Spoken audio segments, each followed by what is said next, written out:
Hello YouTube, welcome back to my little channel.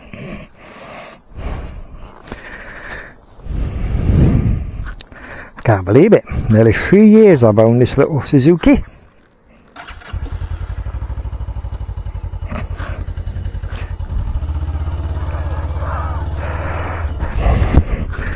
As you probably can gather, put my camera back on my helmet.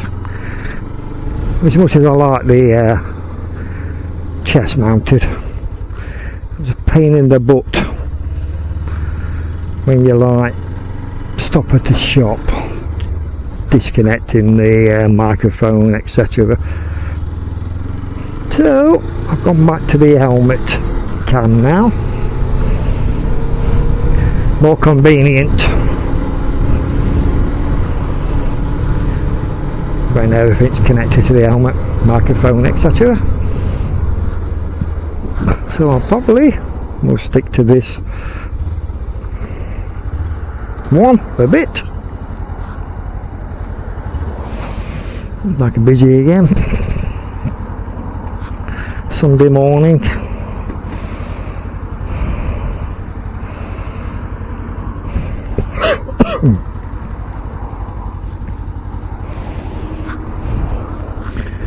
Gonna make it. Thank you.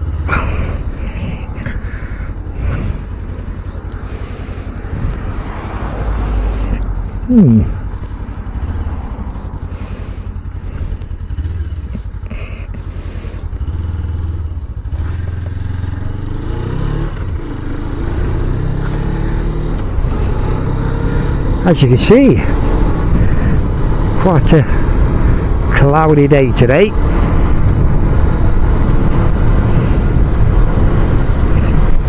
And just out to see what this camera conditions like. I think I've upset it when I moved it to the chest mount. Anyway, yes, 3 years now I've owned this bike. Next month or so.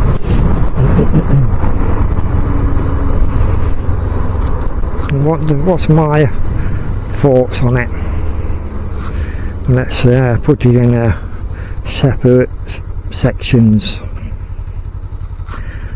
I'm not going to go to number 1 or 2 or 3 because I always get them mixed up. Old age. Right.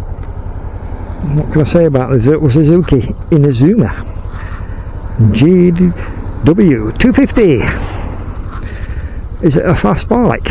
No. But it's fun. Really is fun to ride. And you're not going silly speeds. How does it handle? For a commuter bike, I would say brilliant. How's the brakes? My honestly opinion, of all the bikes I've had over the years, never had a better back brake than this bike. So back brake, fantastic. Front brake, brilliant. Saying it's a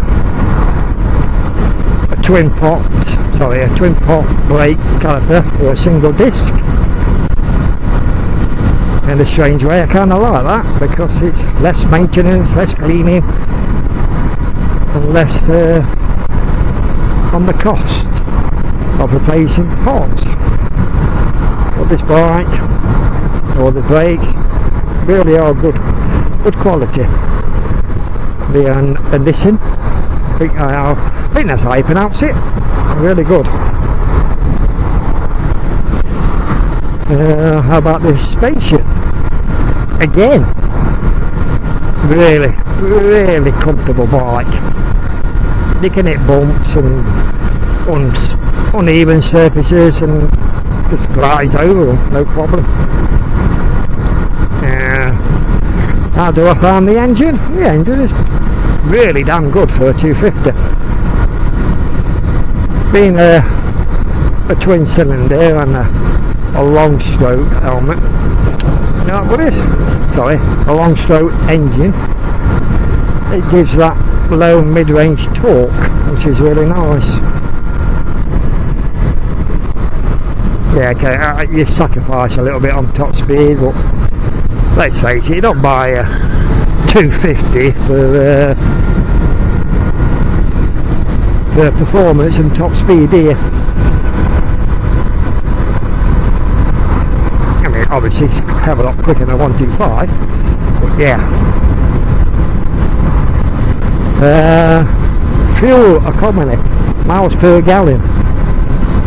Well, here in the UK, miles per gallon, believe it or not, last time I worked it out, I was getting 103 miles per gallon. That is amazing, isn't it? I've had 125s, but only did that.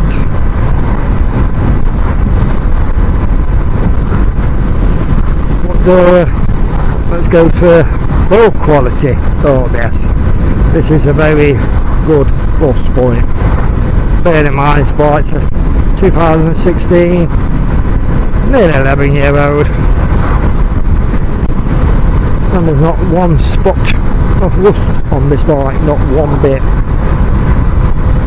Granted, I do look after my bike, as you already gathered.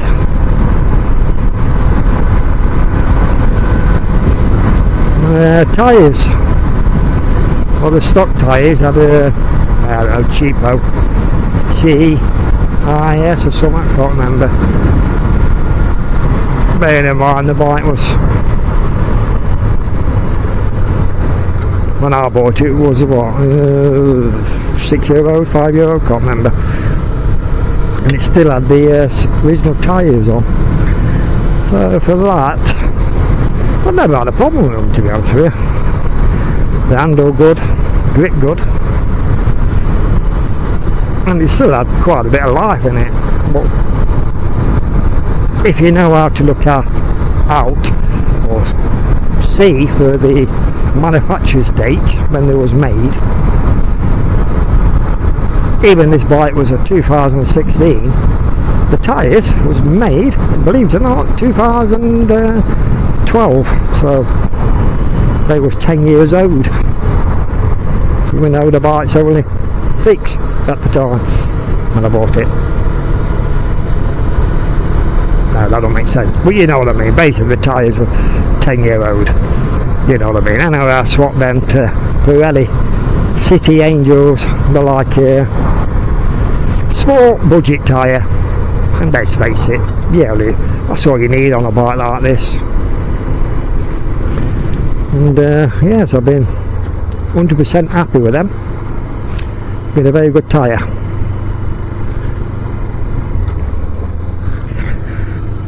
The only downsides I've had on this bike since I've owned it, when I first bought it, about a week later, the FI light came on. Excuse me. And I soon realised it's a common problem with quite a lot of modern Suzukis. I think I spoke about this previously on my videos, and that's an easy fix. So if your FI light comes on, starts flashing when you turn the ignition on, first thing I would do is spray a little bit of GW250 in the ignition bowl. And ever since I've been doing that, never had a problem. I just do it every 2 or 3 months, bit of GW250, job done. Another one, not really a problem or anything, but the stock chain. Bear in mind this bike was second hand when I bought it. It never rusted, but it suffered from like tyre spots, so I got rid of that and bought a new DID gold oil O-ring chain, and I've done quite a lot of miles on it, and I've only actually adjusted it once in 6,000 miles, no, 5,000 miles, I apologise. So yes, Well, there's only two negatives I could find about this bike.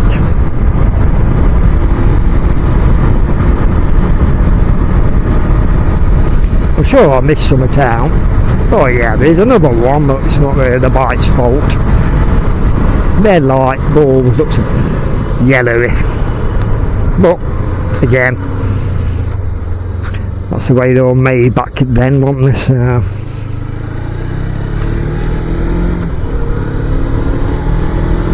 But I ain't got a problem with that, to be honest with you. I did put a LED light. Let the doggy go by, I don't want to scare it. Sorry, not an LED, but a super bright one.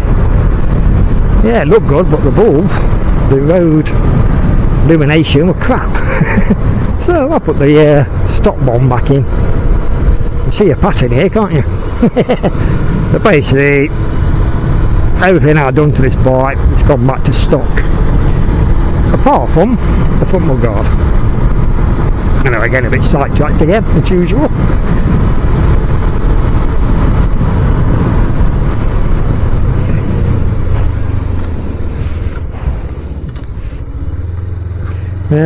What did I get to? Reliability. Now this, I've got to give it 10 out of 10. So reliable. You can leave it and leave it for weeks and weeks. In fact, I've left it for 2 months before. Never had it on charge. Didn't do anything. The only thing I did was say, mate, thank you. Kind of him. Nice guy. Anyway, and left it for 2 months because I had to move out my place. Come to it. When I move back in, first thing I do is go to the bike, press that little button, started first time, no hesitation. And that's very rare. The battery normally goes flat on bikes, doesn't it? But this one, nah, not a problem. But granted, I have bought a new battery with it before. I actually bought a new battery about 4 weeks after I bought it because I didn't know the history, and I'm very particular. I didn't want to go anywhere and discover you got a crap battery, so I got rid of that and put a new one on, and that's been on for nearly, like I say,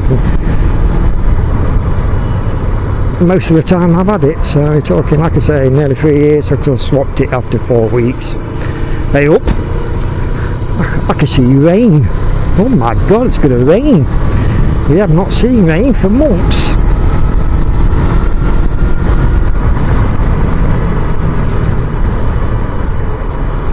Yeah, I'm trying to think what else. Have I missed something? Probably have.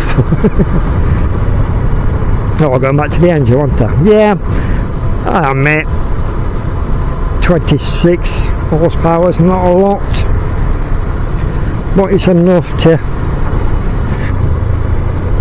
get you out of trouble and have a bit of fun.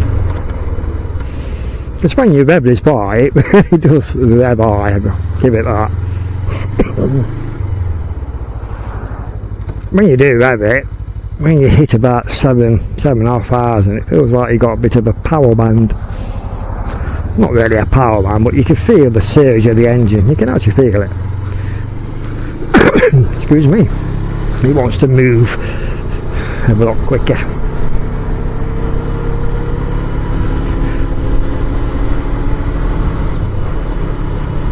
Yeah, the engine does rev quite high for a little engine.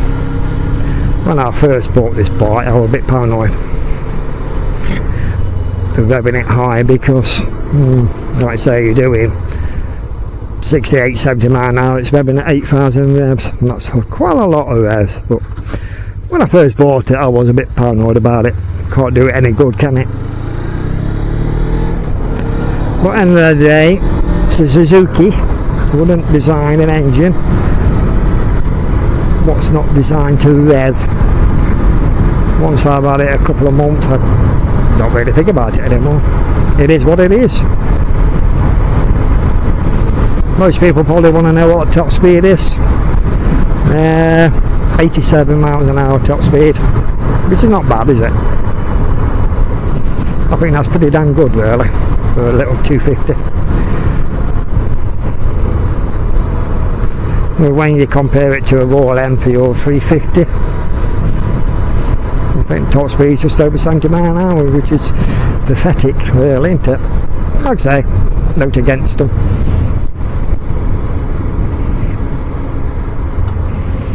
And even the GV Honda will only do about 75 I believe, I'm not sure. But it's a hell of a lot bigger engine, isn't it? So crunch time. Would I buy this bike again? Yes, I would actually. Because I actually love the colour. I love the blue on this bike. I love the blue and white colour. It's a typical Suzuki colour, isn't it? Like Kawasaki's green, isn't it?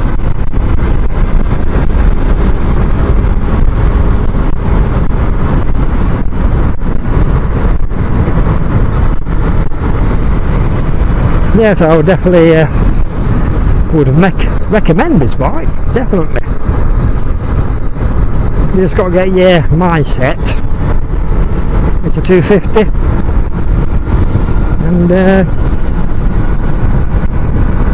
you'll be fine. Well, like I say, in my situation at the moment, living on a budget, I am pleased I've actually owned this bike now. Well, I said before in the previous videos, I'm just happy I've still got a bike, if that makes sense, because it's peanuts to run this bike. It don't cost hardly anything. Actually, that's another top mark for me. Anyway, I'm going to pull over and end this video before it drags on and drags on.